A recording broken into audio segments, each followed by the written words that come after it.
Hey guys, it's Amy at Creepy Strings. Today I'm going to show you a tutorial on how to create a slip knot and a starting chain.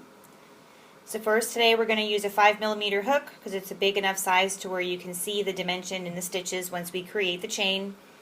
And this is Red Heart Yarn Super Saver. So first, in order to make our slip knot, we're going to take our tail, wrap it around our index and middle finger, pull it back around the front and create an X. Once you have your X, place your thumb on that little meeting joint there.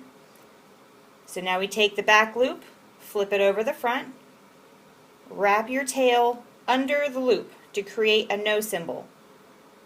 Once you create your no symbol, you go over the top, under the tail, back over the top, and pull tight. And that is a slip knot. So let's go ahead and show you guys one more time.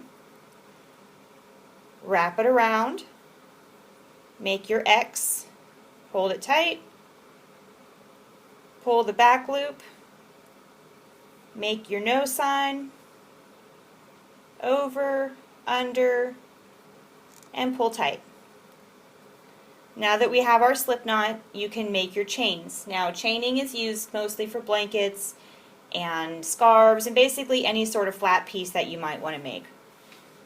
So the easiest way is you go under and pull, under and pull. You're going to go right back through that same stitch every time.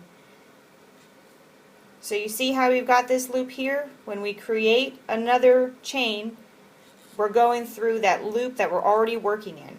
So under, through, under, and through. You just do this as many times as you would like until you reach the length of your project. Once you have your chain, you can actually see all the little braids. Anywhere where there's a V, that's a new stitch. So we'll do a few more. Under and pull, under and pull.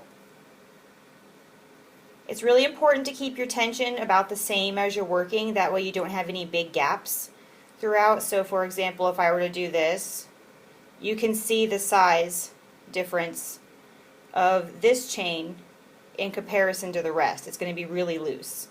So try to keep uniform all the way down.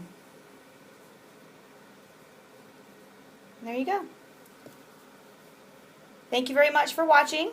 Don't forget to subscribe and follow me on Instagram at Creepy Strings. Have a great day.